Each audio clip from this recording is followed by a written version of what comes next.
Alden Richards, ipinangako kay Maine Mendoza na hindi ipagpapalit kay Chandria.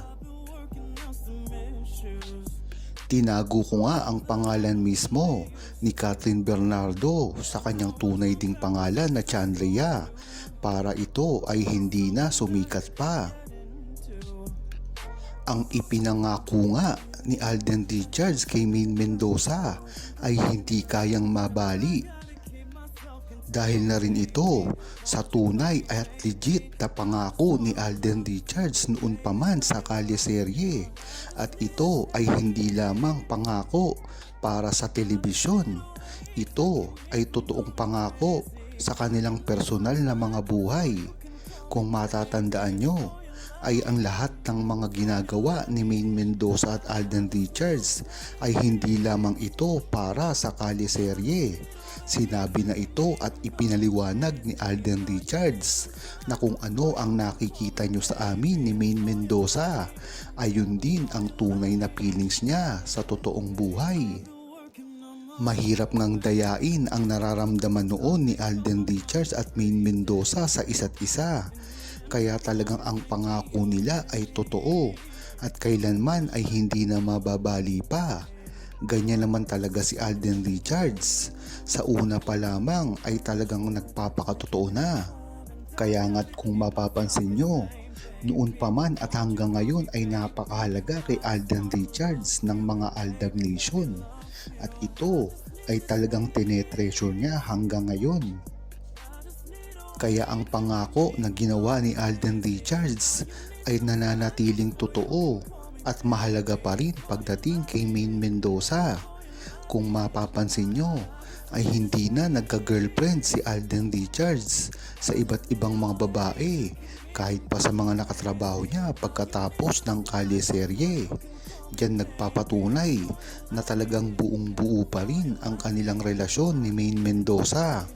Marami nga ang nagtataka, bakit hindi nauunawaan ito ng publiko at ng mga bashers ni Maine Mendoza at Alden Richards?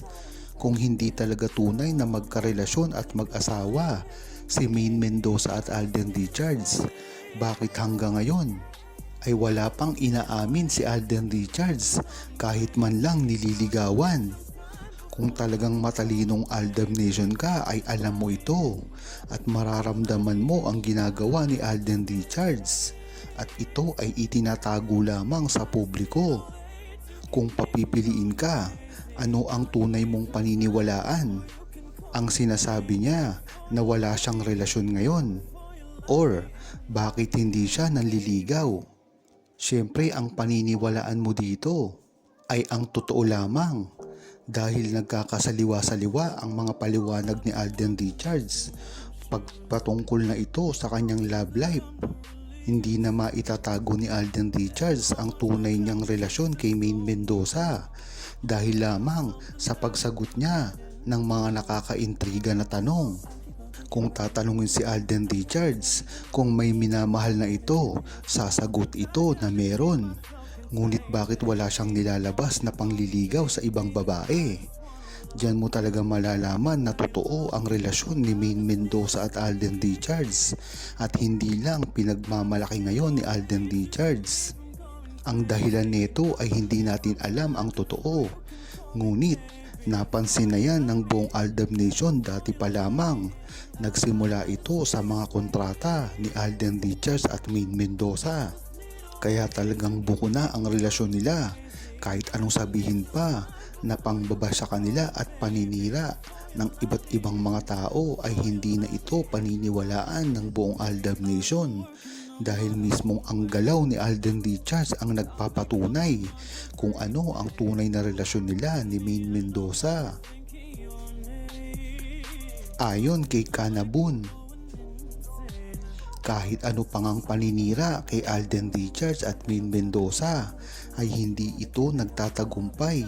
Dahilan na lang ito para sunod-sunod na batikusin ang relasyon ni Maine Mendoza at Alden Richards kahit pa wala naman silang matibay na mga pinanghahawakan na wala ngang relasyon si Maine Mendoza at Alden Richards.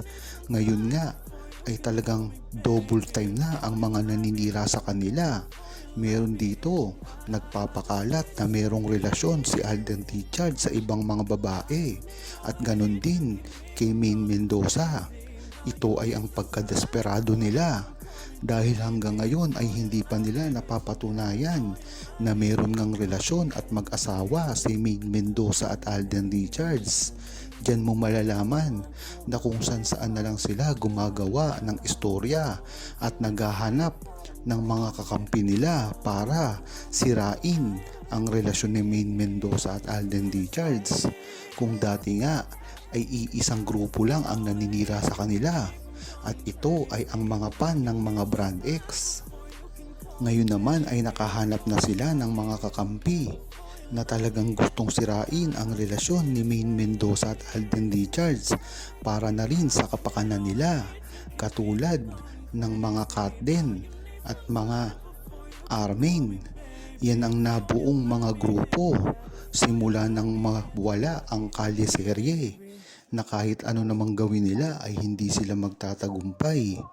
Yan talaga ang inaasahan nila nang mawala na ang Kalye Serye at nang sumikat ang kanika nilang mga idolo.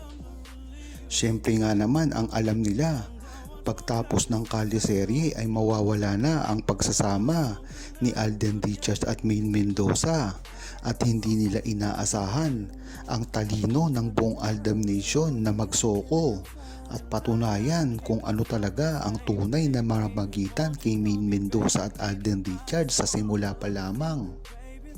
Kaya kung tatanungin nyo ang buong Aldam Nation ay alam na nila ito dati pa at sanay na sila sa mga ganitong balita.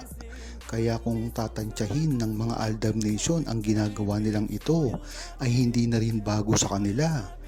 Mapa New Year man, mapa Christmas at ibang mga okasyon ay nakikita mo dito ang iba't ibang paninira nila at istorya na ginagawa kay Maine Mendoza at Alden Richards. Dati kasi tuwing sasapit ang Valentine's Day, talagang makikita mo ang mga balita patungkol kay Maine Mendoza at Alden Richards at bigla na lamang itong nagbago.